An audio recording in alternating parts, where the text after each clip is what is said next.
Hi and hello, my fellow football Americans. I've come to San Francisco. Why? Super Bowl 60, obviously. Seahawks, Patriots, a sequel of Super Bowl 49 played in the home of the San Francisco 49ers, which is really nowhere near San Francisco. It's like an hour away. I know, it's weird. But let's not get bogged down with nomenclature, or, as I say, we get bogged all the way up.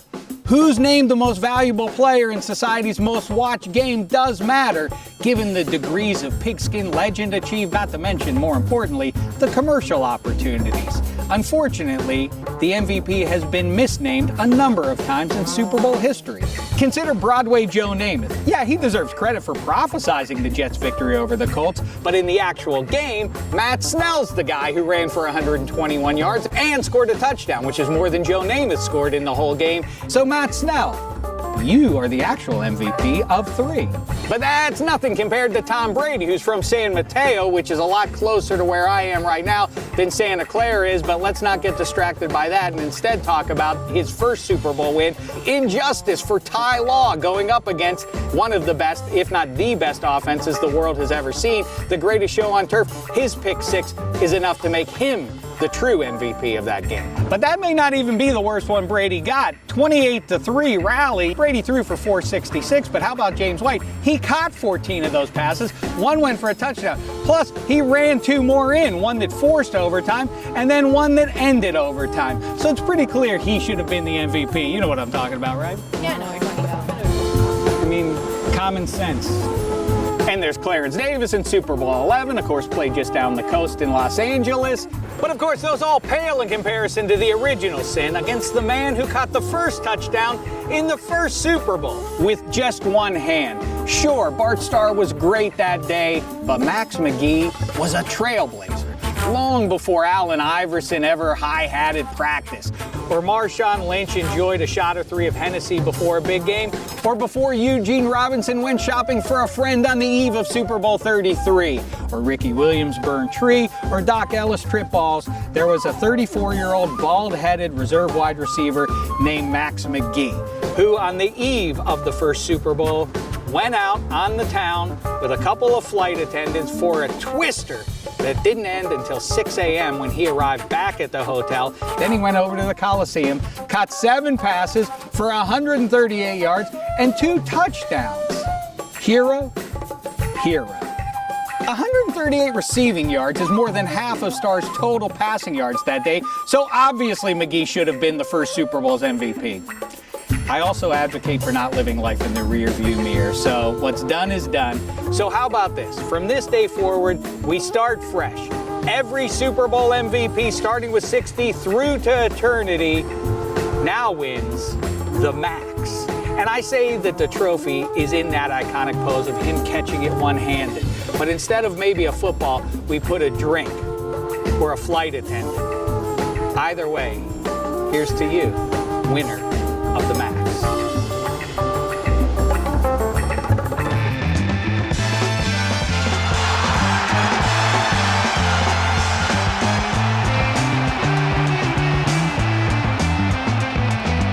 Yes, hi and hello and welcome to Super Bowl 60, my fellow football Americans. We're presented as ever by our pals over at DraftKings. DraftKings, the crown is yours. I'm coming at you now back home in Los Angeles, getting ready, food and otherwise, for the grand game. It's time for the last game of the season. Sad, but what a season it's been for us, in part thanks to that trip to San Francisco, where we found out, among other things, it is a must-win game for both sides, so be on the lookout for that. Also, thanks to DraftKings, they helped us out while we were on Media Row there. We caught up with Matt Hasselbeck and Ross Tucker and our old pal, handsome Hank Hodgson. That's coming up for you. Before we get into Super Bowl 60 and those conversations, what's going to happen, shout out to my guy, Soup Campbell, who was along for the ride there.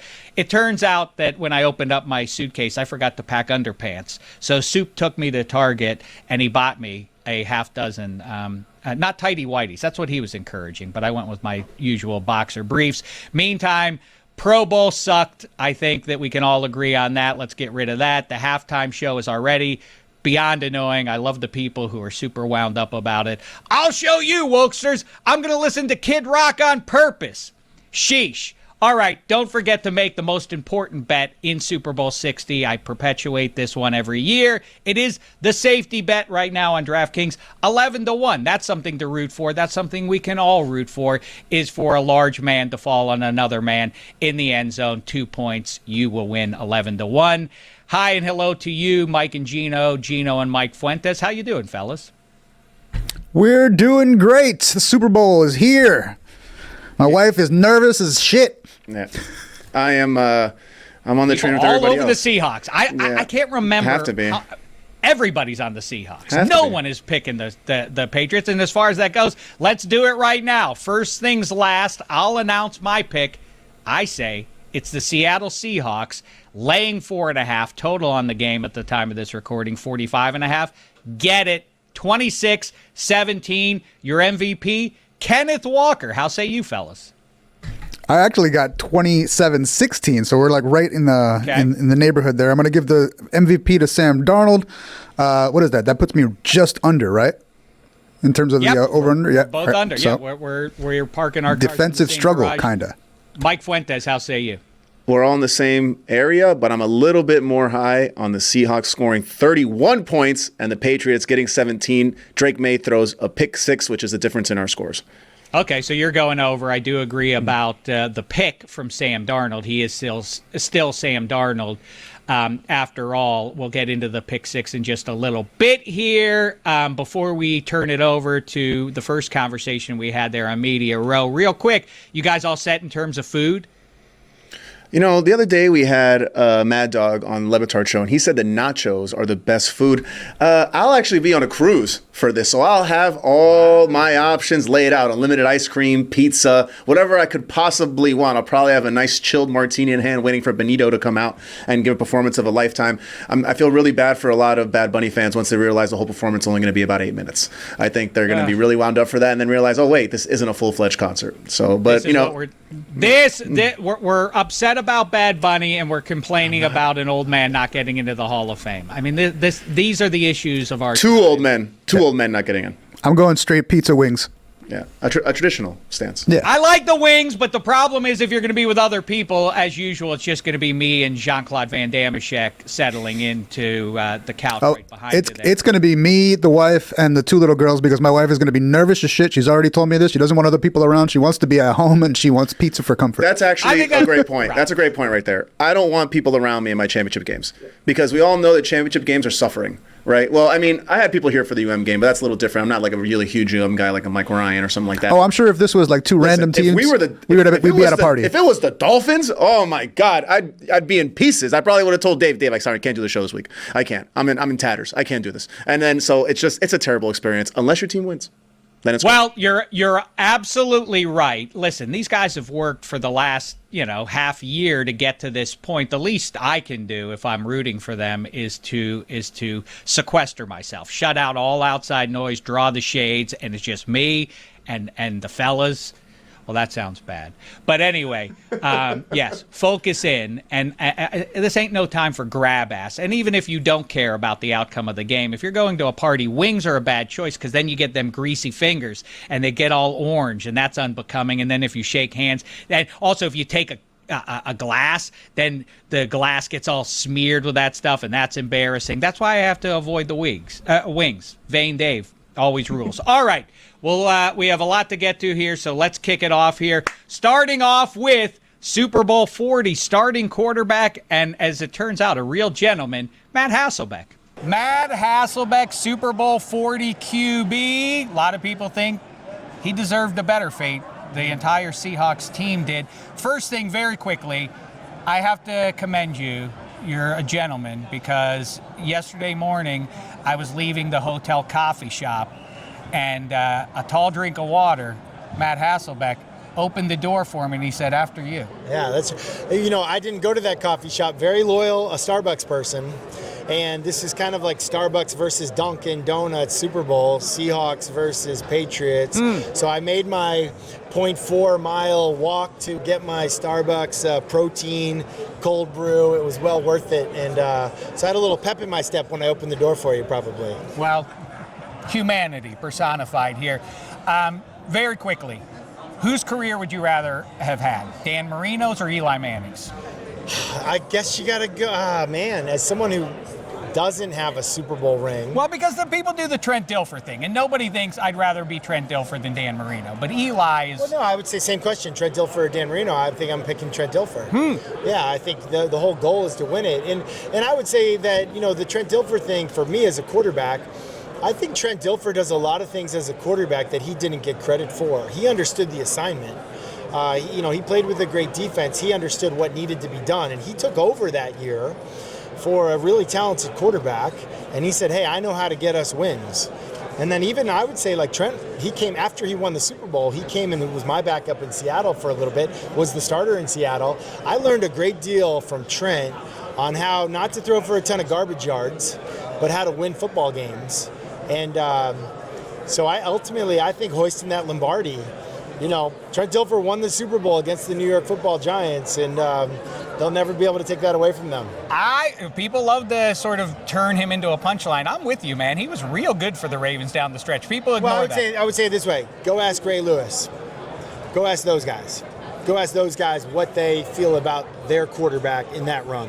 Ray Lewis doesn't like me. I tried to give him a terrible towel once, and we haven't spoken since. Last thing very quickly is you wanted to get that Lombardi. Change one play in Super Bowl 40. Change one play. I throw a pass down to the 1 yard line to Jeremy Stevens. We have the best goal line back in football that year, Sean Alexander, and the best fullback that's ever played in Max Strong. We probably would have punched it in, I'm sure of it. 1st and goal from the 1. They called a penalty on us on that play. I lost my cool. 40-second clock is coming. There's a new play coming.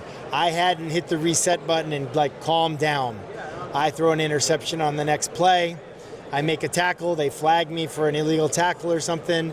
The lesson is you got to move on to the next play. So after that pass down to the 1 yard line, I should have just taken a deep breath. Lesson learned. I think it's a whole nother outcome for us. But that's the thing about the Super Bowl. You get one shot. It's kind of like those golfers that say, I can make that putt. You had your chance to make that putt. That second putt doesn't matter.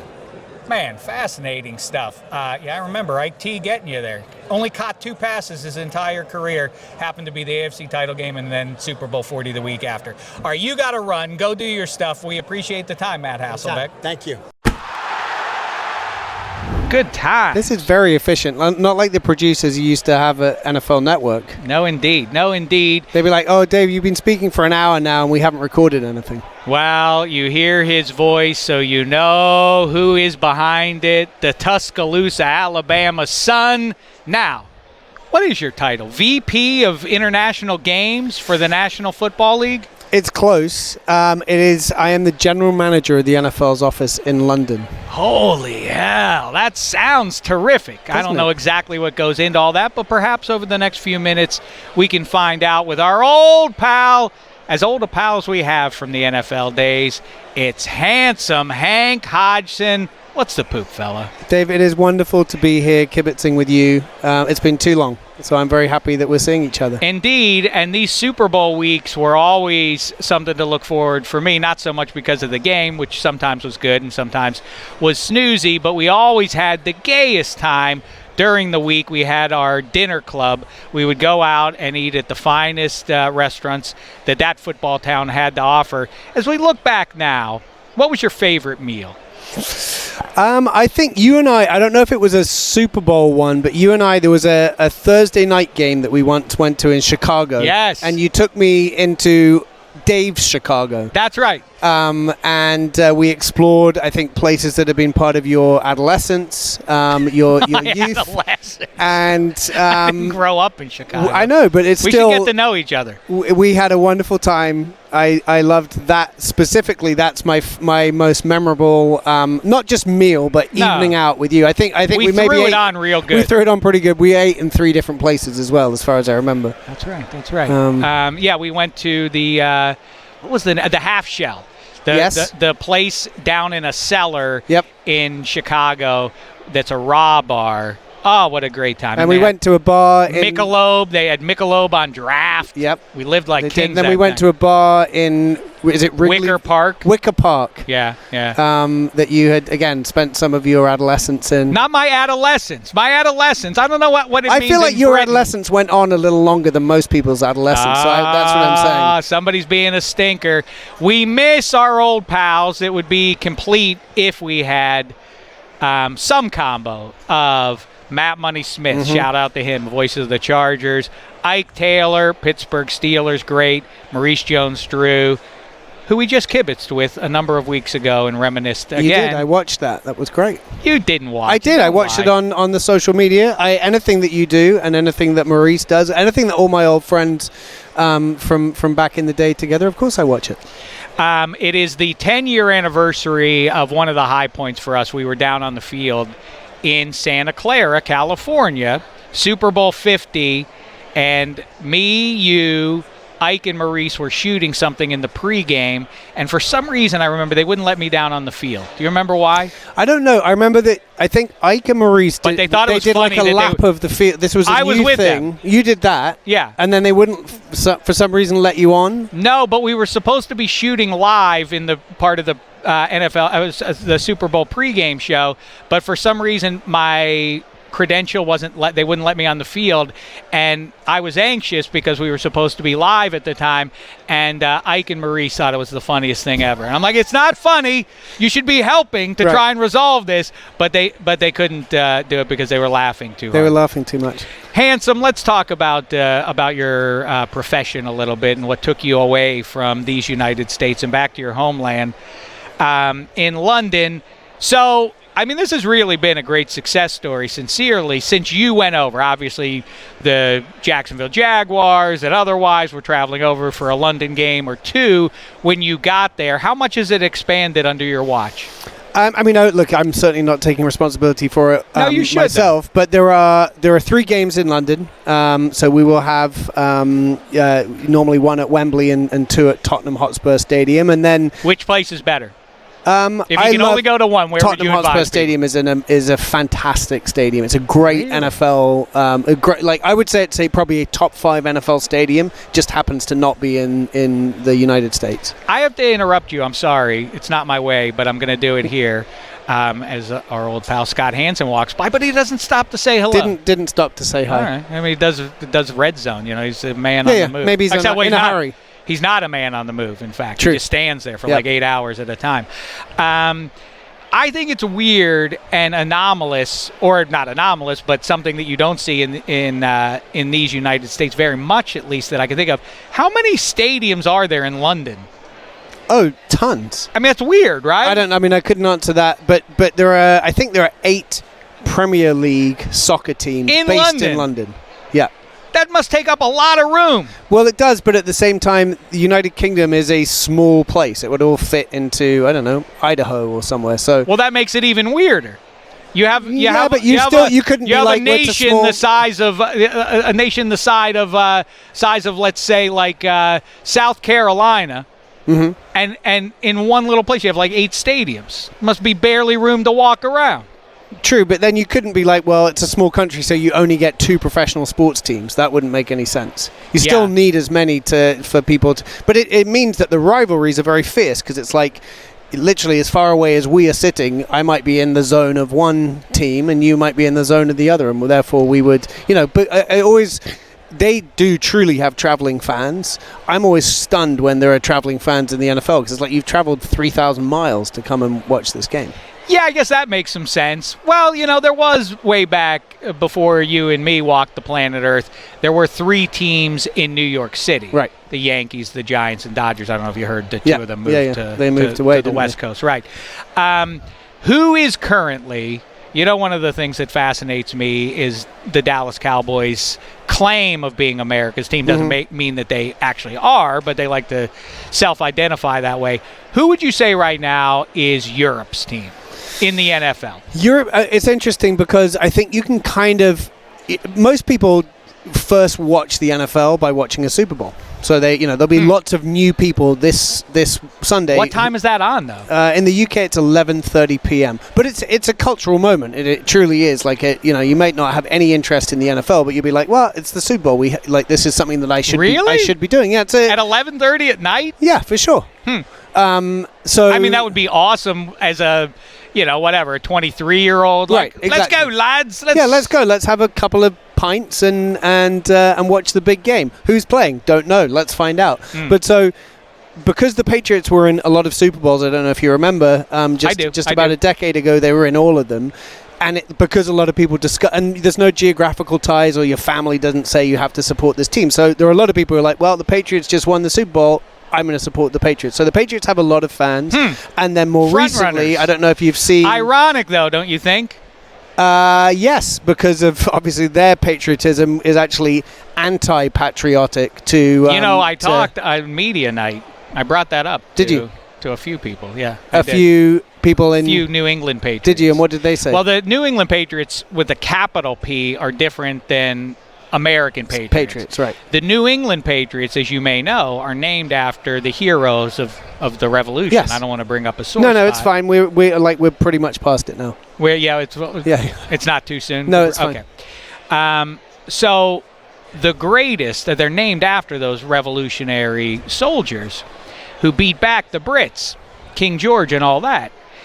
So it's weird that when the New England Patriots choose to honor their all-time greats with a ceremony and otherwise, they give them a red coat.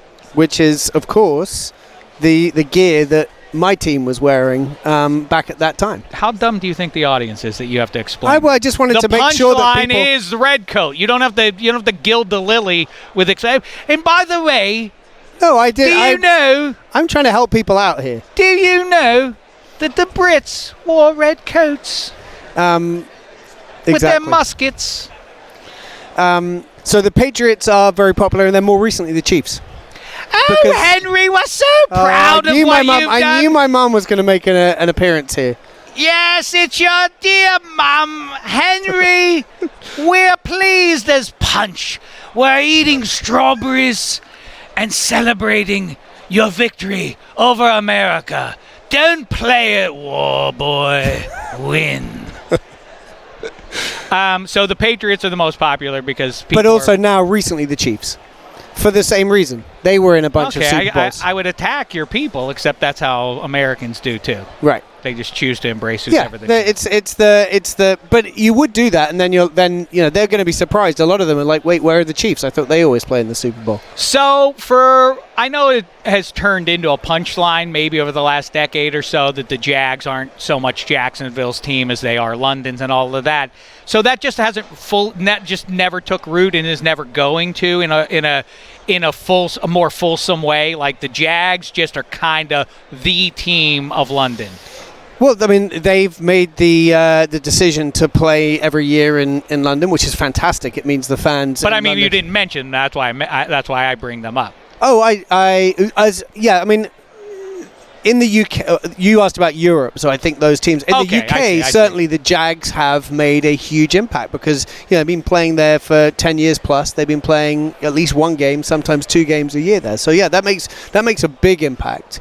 And the Jags have a lot of fans in London. Well, now they're good as a result of it, and now they're good. And they've had a couple of moments over that 10-year period. Remember, they went to that AFC Championship game a few years ago, lost to the Patriots. But now, they seem to be maybe on a growth period. I'm trying to think. Is Trevor Lawrence very British or as un-British as he could be? He's very American. He is, huh? Why? Why? Because of the flaxen the locks? long, beautiful blonde hair, and he's very strapping. Sort of like more Nordic, right? Yeah. Yeah, I would say probably some of that. But, I mean, the people of London love him. The people of the UK love him. Yeah, because you guys like... Because we like a... thoroughly American sorts. Yeah. Right. All right. Who is... now? So go through it, though. Goodell was up there. Roger Goodell. Yep. Do you call him Roger? I mean, I call him Mr. Commissioner. Do you? No, you don't. Do you like Roger? Or does he know? Does he know? I imagine he has a couple of layers to get to him on the phone. So probably his assistant says, like, we have Henry Hodgson on the phone for you, Mr. Commissioner. Or do you, like, can you just call him and like, start talking? And he's like, I know this voice. I don't think people do phone calls that much these days. What up, Henry? Something like a handsome Hank. Hello, Roger. Roger, I've got a wally of an idea for you. Right? Is that what you do? Something like that. Who is the world's team right now? Because now you've expanded into Mexico. Well, I think the Chiefs. I honestly think it's probably based on, again, the same reason I just said, but the success of a team over a sustained period of time. And then what the Chiefs have done that's been very, obviously they have that, I don't know if you've heard about Travis Kelce and Taylor Swift. He's a big star here, who's a global star. And so that's brought more people to the Chiefs. But the Chiefs have been very smart about then how do they do things in all those countries so that they, the fans can be like, oh, the Chiefs are here, they're doing stuff. So they've done watch parties in a lot of countries. They've put on events in lots of places. They've opened Chiefs houses. They've done great sort of collabs on Chiefs merchandise. So the Chiefs are definitely making a big impact around the world. But there's lots of teams doing that in their own ways in different countries. Yeah, I know my beloved Steelers are big in Mexico, and I know the Ireland trip was. I know that was a gangbusters trip, and I heard from the account of many people who have been around to a number of those games, hold that one up as maybe the best in terms of vibe and otherwise. I agree. It was most like, and you and I have experienced, we've been lucky enough to experience a lot of Super Bowls. It was most like a great Super Bowl city, which is normally not too sprawling. So you have like the center of the city. I think we were in Indianapolis, probably had a great time there together. It was a little bit like that, where like you couldn't move for truly the black and gold, the terrible towels, all across. And Dublin is a great city if you've ever been there. It has a kind of bar hangout center, and the whole place was just alive with Steelers fans, NFL fans. It was amazing. It was a great. I absolutely have to do it. That was as fun as it gets. Boy, you got to come. There are a lot of faces from our past. Walking by. There goes producer Supreme Dick Issacow. Shout out to Ryan Bartlett and Emma VP and Eddie Spaghetti. Wait, they're out there. People. Did you see them? No, they're not here. I'm just giving a shout out. I thought you just saw them walk past. This is why I'm such a successful broadcaster, Handsome Hank. Because you can take it beyond. I do random shout outs that hit for roughly 2 people listening. And so if they're probably not even listening. So if they happen to be listening, exactly, if they're listening, then it resonates for them. And how come you don't do that for me? Like, why am I listening to this guy talk about strangers? I don't know. You know what? I'm going to move on to the next one. What's the next I should topic? ask you this out of the gate, since that's the reason we're here. Give me your pick, Super Bowl 60. Do you know what? So I actually normally. Is there one result that's better for you? Yeah, there is. And it's like not. So this is a really cool story. So a very good friend of mine who I started working for the NFL in about 2003. And it was when NFL Europe was around. And during the NFL Europe days, there were local players, so British players, but from all over the world, who would get a chance to be part of NFL Europe. And they were obviously football players, and they weren't just pulled off the street. So a guy who I became very good friends with, we're about the same age, played for the Scottish Claymores and then the Hamburg Sea Devils in NFL Europe, and got a chance to play on a couple of NFL teams Devils. as what well. A terrible name. Not a good name. Devil. A devil of the water. Yeah. Like the land somebody else has covered. There's another devil for an that. Ineffective devil, let's be honest. It's like, I'm going to really make life hell for these fishes. I mean, it's supposed to be, right. Like, the devil's whole thing is heat and fire, and, like, that's not going to work. Yeah, it's not going to work. It didn't. And it did't work. But, so, guy's name is Adam Dirty. Hamburgers are good, though. Hamburgers are great. Guy named Adam Dirty. Adam, since then, has then played in the NFL. He led the NFL's International Player Pathway program, so he's responsible for finding some of the great international players who are in the league now. Jordan Mailata, I think, the most sort of obviously successful of those.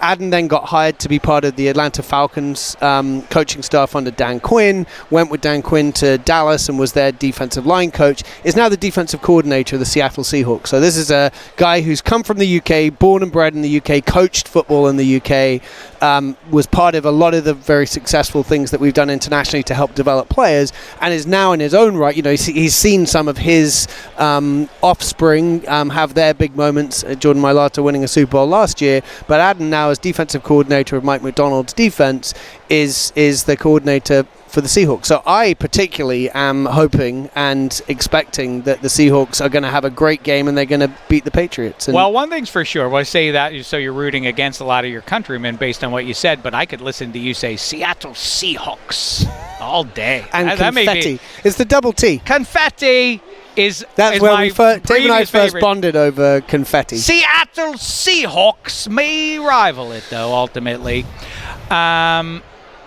Now, your team, the Miami Dolphins. What do you think? Your thoughts? Happy that Mike McDaniel was shown the door, or did you feel he rallied him a little bit? I loved Mike McDaniel, and I think that it was telling that the team continued despite having nothing to play for. That they played hard through the season, and I think what I'm really interested in. People haven't talked about this very much with regard to him going is. I wonder what his offense would have looked like if he wasn't having to play with the constraints of what Tua Tagovailoa was ultimately capable of doing, which was, we need to make sure he doesn't get hit. We need to make sure that we don't have to throw the ball too far down the field. He's not very mobile, despite being quite... It's like, I wonder what... And I think Justin Herbert is the exact opposite of a lot of those things. So I'm interested to see, because I think people think that was Mike. I think people think that was Mike McDaniel's offense, but I think it was Mike McDaniel making, doing what a good coach does, which is how do I make the best of this situation? But I wonder what it would have looked like if it hadn't been. Well, that reality, delayed as it is, now you're going. Now we're going to find out. You could have had Justin Herbert, so it makes for a fascinating what if. Absolutely, and then I would expect that the answer is going to be, wow, that would have been pretty good with Justin Herbert or with any other quarterback, and actually he'll be a head coach somewhere else in a year's time. And I enjoyed him. I enjoyed... there haven't been many. There haven't people who didn't like it. It's like, what's wrong with you? This is fun. This is different. Not everyone has to be cut from the same That's cloth. what you just said. What have we always talked about? Chili is not a soup. It's something better. It's its own thing. Yeah. Mike McDaniel was unique, and that's what you want to do. Okay. There aren't shades of unique. There aren't degrees of unique. What's the most distinctive place? If there's an American football fan who says, you know what, these European games, these international games aren't going anywhere, it's fine. It's time for me to go and consume one. Where best to go in 2026? Look, I'm biased towards London, so I will say there are 3 of them. Come visit us. Come and I'll let me know that you're coming, and I'll make sure that you have a fabulous time. But if you've been to London, because the games have been in London for many years now, I'm going to suggest you go to Madrid. Madrid's an amazing city. Spain's a fantastic country, and I think that you will find that you'll have a great time in Madrid. So that would be my recommendation. I've got to make the Spain trip at some point anyway. Maybe I'll be able to meet Handsome Hank over there. We'll definitely do that. Wait, if the Pittsburgh Steelers were to come and play overseas again, I know you didn't get a chance to see them in Dublin. Please, will you come, Dave? I'm desperate to do it, and I don't care if the Steelers are over there. I'd love to come and visit you and see the way you live. Make your way. We're so proud of you, Handsome. I'm proud of you too. What a great thing it was to meet you forever ago now, but since you've moved on, sad to think it's already been how many years has it been? It's been nearly 4 years. But you know what I do? I was looking at some of the pictures we talked about just now, and I was looking at them. And yesterday I was looking, and Super Bowls, and you and I sitting doing this kind of thing. I feel unbelievably lucky that I spent however long it was, 8-10 years with you, getting a chance a couple times a week to sit around a desk and talk and do all the fun stuff that we did. So thank you, Dave, for including me back in those days, because it was that wasn't anything I ever expected to be doing when I came to Los Angeles originally, not knowing a single person in the whole place, but it was something that was very special to me. Well, I agree. You were very lucky. No, I really. If I have any talent in this dumb business, it's being able to identify. I don't care what that person's job title is or what they're supposed to be doing. I can identify if that person's going to be good or bad or otherwise, and I immediately knew. Handsome Hank, why is he not talking into a microphone? We changed that. And I love to hear the stories years later that people in London or otherwise will shout out to you while you're walking with a pro football player. Yeah. It's Handsome Hank, our hero.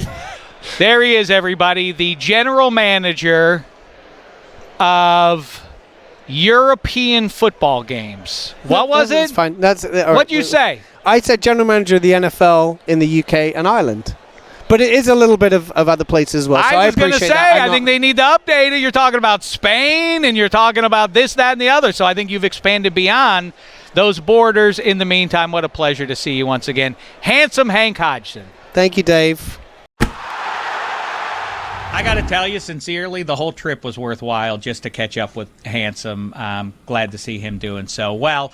Okay, let's get into it now. The pick six, and let me say first of all, MVP, I mentioned it at the very top. It's now the Max. We agree, right, fellas? We're all in lockstep, Mike and Gino, that Max McGee should be paid tribute for all of time now.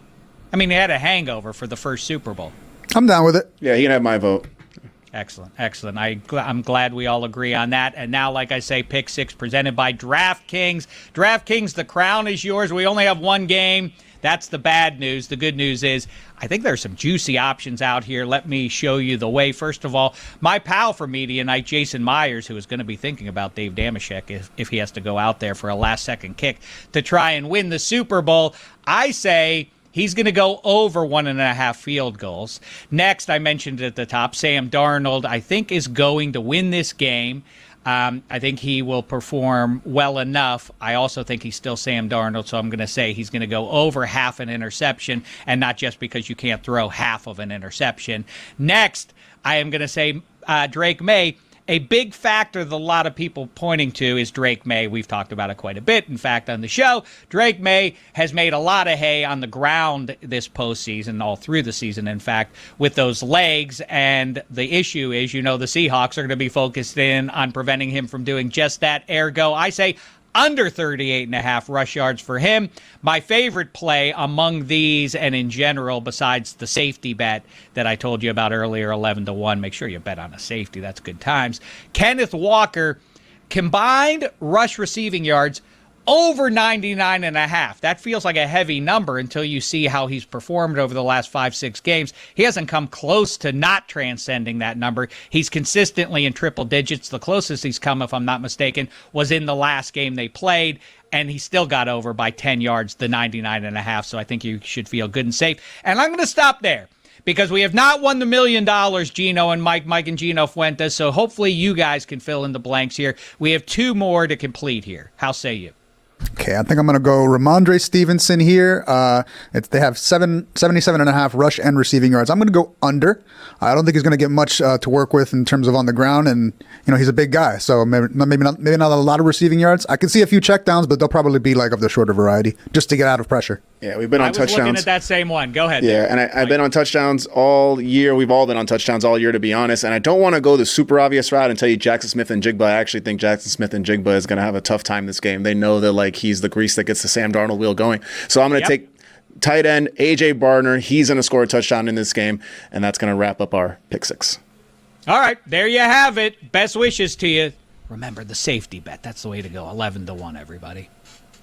All right. Now let's move on to one more conversation with an old pal of ours. We did it on the DraftKings set. It was great to catch up with our guy. By the way, it's a home and home, so make sure you're looking out for your old pal Dave on his show. It's the Ross Tucker Football Podcast. And here he is, Ross Tucker on Football America. All right, here we go. And before I introduce him, I do observe as we sit here on the DraftKings set on Media Row in front of Super Bowl 60, of course, this table is optimal for some paper football. Don't you think, Ross Tucker? I have not played paper football in a long time. I mean, neither have I. I'm a grown man. No, I know. I'm just thinking that is optimal. It's a little too low. Like, we're going to do it on our knees? That's true. Yeah, I guess where you primarily play at the cafeteria? Yeah. In between classes, in school, right? Or my daughters will play it at dinner when they're bored, stuff like that. Really? I forget how you actually make the football for paper football. You don't think you could put together a triangular piece of paper? No. Really? Okay, that'd be a good test. In fact, I'm sure I couldn't. Well, maybe we should get a piece of paper and see if you can put one together. Either way, like I say, it is the man, the host of the Ross Tucker. You call it the football program, right? Oh no, Ross that's what Tucker Football Podcast. That's right. Yeah. I knew that. I was just invoking the name of a show you used to visit of mine. How are you, Ross Tucker? Haven't talked to you since I started this Football America. Does the NFL still have the rights to that? I don't know, and I don't care. But if you want to take it, it's all yours. Football program. How are you, Ross Tucker? Doing great, man. I've been watching your work. You have? I have. I've been seeing the social media clips, especially on the Lebitard show. That's pretty awesome, man. I like how you tag at Lebitard show with every clip. What do you want me to do, friend? No, it's what you should do. You are one of the preeminent self-promoters in the biz, and you're looking at me and saying that are you critiquing me doing that? Is that are you counseling me on any level here? No, I think smart. First of all, I thought potentially that was just like the arrangement. Right. I just thought that was part of the deal, but if they would repost it every time, I would tag them too. Let's talk about, okay, you know what? We're pretty far in here now, but so it's not first things first. But let's start with this Super Bowl and give me your final score. 20-17 Seahawks. Okay, a nice tight game. I agree with you that the score is going to be relatively low. You know what would be fun to do at some point? Like, you were looking for more from that, right? But what if I came on your show? I can be very verbose. What if I just the facts, ma'am, nothing but the facts, and I answered your every question with a 4-word answer, what do you think the score's going to be? 2017. No color, no analysis, just straight. Look, I think it's going to be a close game because I think Vrabel's an awesome coach, and I think the Patriots have played very well. Seahawks are better. I mean, if they played 10 times, Seahawks win 7 or 8 probably, but that's not what matters. What matters is what happens in the one time they play against each other. I wouldn't be shocked if the Patriots win, but I think Seattle wins. I like the Patriots and the points on the DraftKings Sportsbook app. I just don't know where the Patriots are coming up with their points to keep up with the Seahawks. I think their puncher's chance, as I keep saying, is that Sam Darnold has washed the stink off eternally now, I think, unless he has an atrocious Super Bowl. I don't think anybody's ever going to question his ability to show up in big spots after that NFC title game. But he's still Sam Darnold, and so the possibility exists that he could throw 3 picks, and that would keep the Patriots in the game and maybe give them a win, right? I mean, that as far as I'm concerned, that's about the shot that they have, because I don't think the Patriots are gonna roll on the ground against Seattle, and I don't think they're gonna have a ton of success throwing it. Maybe Drake May gets them once or twice in a low-scoring game, and that could be the margin for him. But I think they're gonna have to take some shots. Right. Nobody likes to do that against Seattle, but I think it's kind of crazy. I was talking with McDaniels about this Monday night. For Drake May to lead the NFL in completion percentage and also yards per attempt, that's crazy impressive. I mean, that's really hard to do. And so I feel like they have to take their chances. Booty's made some incredible catches and has an incredible last name. Stephon Diggs has made some big-time catches as well. I think those guys are going to have to make some plays down the field. And I think Drake May has to run for over 50 yards. I mean, I think he really has to, when in doubt, run for a first down. Because I always say, I don't feel like all first downs are created equal. If your coach schemes up a good play and he beats the D coordinator and your guy's open, that's great.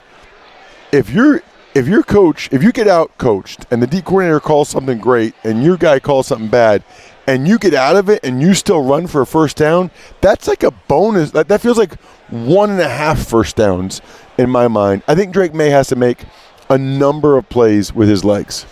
I mean, I completely agree with what you're sort of getting at there with the gut punch, the emotional gut punch you receive from, you're old enough to remember Super Bowl 25, and I think maybe the best example is the Mark Ingram 3rd and 13 catch where he's not the Heisman winner, but his father, the Giants wideout, when he catches a little pass that had no shot of getting the first down, and then he somehow wends his way through the Bills defense to get the first down. That really is the margin of victory for them. That's what creates the win for. I mean, history is different. The Bills win that Super Bowl 25, and then who knows if imbued with a different level of confidence, the next year maybe they handle Washington and Mark Rippon. When you said Super Bowl 25, I had no idea who was in it. If you said the 1990 Super Bowl, I would have known Giants, Bills. And I know the game was in 91, but in my mind, I remember the seasons. I don't remember the names of the Super Bowls. How about you? Yeah, well, once you get up right around 25 is when the numbers, the Roman numerals start to get weird, and you have to look at them. You have to kind of figure out, wait, that's 37. That's 30. Well, wait, the one extra dash. No, 36. I hear what you're saying. Yeah, I kind of do that same sort of thing, and I chronologically sort of wait, if the Giants beat the Bills in that one, then that means that the Super Bowl after that is the one in which Rippon beats them, and then the one after that, and then Aikman gets them twice, and then that's how I sort of follow the Super Bowl era, which, by the way, is the proper start. People get confused with this, and you love history, Dave, don't you? How come you never talk about anything that happened before Don Hudson? Why don't you talk about Otto Graham? Because do you know, Ross Tucker, that until the mid to late 70s, the reigning Super Bowl champ would play a team of college all-stars? Do you know about that? Yes. I think 76 is the last year it happened. Wait, they still did it during Super Bowl era? Oh, yeah. Yeah. There are images you can find, moving ones even, of they call the game, if I'm not mistaken, the Steelers are playing, and Maryland's Randy White sacks Terry Bradshaw in a game, which is fascinating stuff. Obviously Randy White that is not a real thing as a Dallas Cowboy, and the game got called because it was a torrential rainstorm. I'm pretty sure that they didn't finish it, but either way, that's the last one. But here's how you know pro football had not yet ripened before the Super Bowl era. In 1962. A team of college all-stars beat the Green Bay Packers. I mean, I don't have to consider a sport in that state at all. Now, once we get to the mid to late 60s, things start to turn a little bit. But I mean, if you can't beat a bunch of 19-year-old players, I mean, what am I supposed to? I'm supposed to hold you up against how do they compare with the '94 Niners? I'm not going to play that game. You know what's fascinating about that? I think I have to look it up. The last Ivy League guy to win the Heisman, I believe, was Dick Kazmaier. And I want to say it was 62. He did not go to the NFL. He chose to go to Harvard Business School. Think about that. Mm-hmm. And he ended up having a successful career and a bunch of kids and a great life and what have you. But if the Heisman winner is giving the Heisman to the NFL and going to Harvard Business School instead, it's probably problematic for the professional venture. A big update for you, Ross Tucker. A number of years ago, you extolled the virtues when we were doing the Shecky Awards, and I was giving out best dessert of whatever year it was, and you made your case for ice cream, and I tossed it out like so much melted ice cream. I've come around now. The kids, it's been a slow burn. Too ironic to burn an ice cream, but. I didn't over the years of going to the ice cream shops and can I get a little sample here, a little sample there, and then it turned into a scoop, and now I'm 2 scoops consistently. I know how much you try. What are some of your favorite flavors?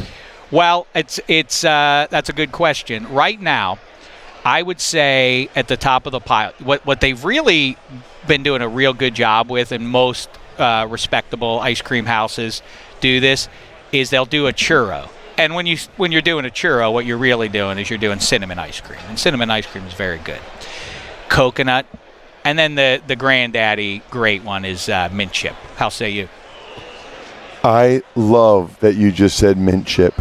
Do you know, I believe that mint chocolate chip is the single most polarizing ice cream flavor. It's an interesting, yeah. A lot of people say it tastes like toothpaste. My wife. And they think it's gross. Mm-hmm. I'm not aware of someone in American society that thinks mint chocolate chip's just okay. They either love it. It's a great point. Or they hate it. There's a lot of other flavors that, yeah, it's pretty good.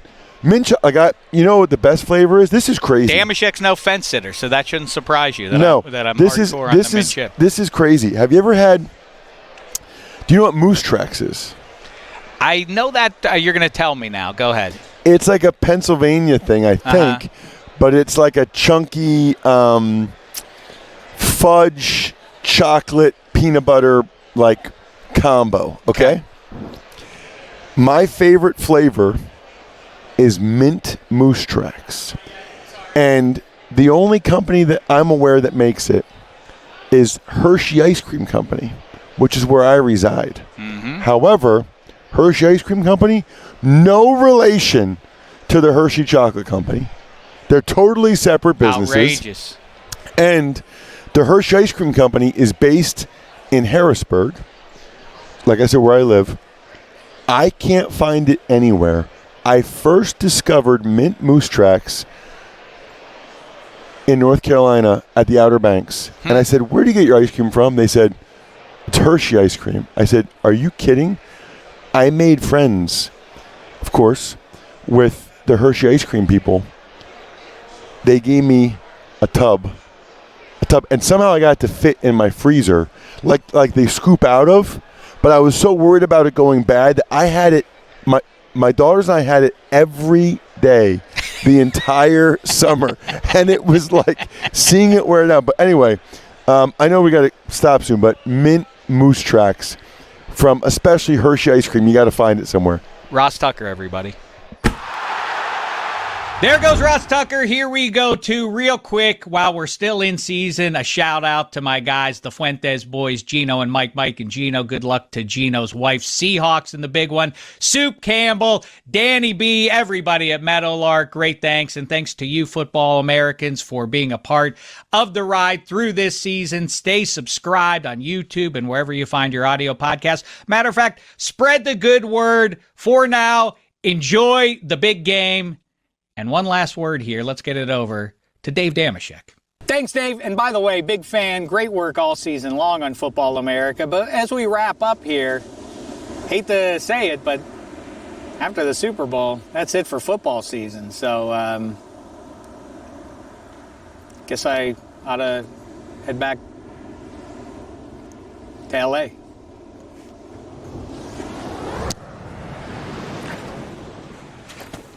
You know what, though?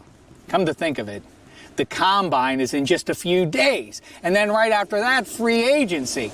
And I got to say that my team really needs some help, but I'm sure everybody's team, if you look at your roster, even the team that wins the Super Bowl is probably going to want to sign some guys.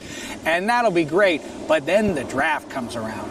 And that's going to be interesting to see where the Heisman hero, Fernando Mendoza, goes. I guess probably the Raiders. And that's a decent spot. But, man, the Raiders aren't very good, so I feel bad.